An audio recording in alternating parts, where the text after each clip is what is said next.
তেজস্বী যাদবের পর মিথ্যাচার প্রকাশ্যে মিথ্যাচার প্রকাশ করলো নির্বাচন কমিশন। তার কারণ বিহারে যেখানে 99% আম জনতা তারা এই এসআইআর স্পেশাল ইন্টেন্সিভ রিভিশন বিশেষ নিবিড় সংশোধনীতে অংশগ্রহণ করেছেন, সেখানে তেজস্বী যাদব তার নাম নাকি বাদ গিয়েছে ভোটার তালিকা থেকে, কিন্তু আদতে সম্পূর্ণ মিথ্যে তথ্য সামনে এনেছেন।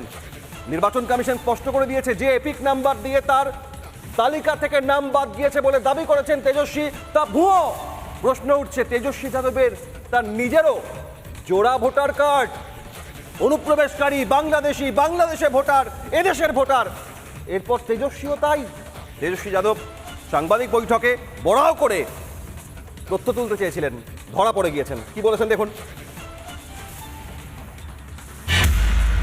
ये एप्लीकेशन है, मेरा भी नहीं है। हम चुनाव कैसे लड़ेंगे? अभी तो देखिए, ये चुनाव आयोग का एप्लीकेशन है और मेरा ईपीआईसी नंबर हमने इसमें डाला है। चुनाव लड़ने के लिए आपको बूथ वोटर बनना चाहिए, बिहार का वोटर होना चाहिए, तब जाकर के हम चुनाव लड़िए। রাঘবপুরের আরজেডি বিধায়ক তেজস্বীর মুখ পুড়েছে। ক্রমিক সংখ্যা 416-এ তেজস্বী যাদবের নাম রয়েছে। এসআইআর স্পেশাল ইন্টেন্সিভ রিভিশন বিশেষ নিবিড় সংশোধনীতে নাম বাদ যায়নি তেজস্বী যাদবের। তাহলে কোন এপিক নাম্বার দিয়ে তেজস্বী যাদব বলছেন তার নাম বাদ গিয়েছে? উঠছে প্রশ্ন। দেখুন, সে তো তেজস্বী যাদবের তো মাধ্যমিক পাশেরও সার্টিফিকেট নেই, তার মানে এই তো নয় বিহারের মানুষ মাধ্যমিক পাশ করে না।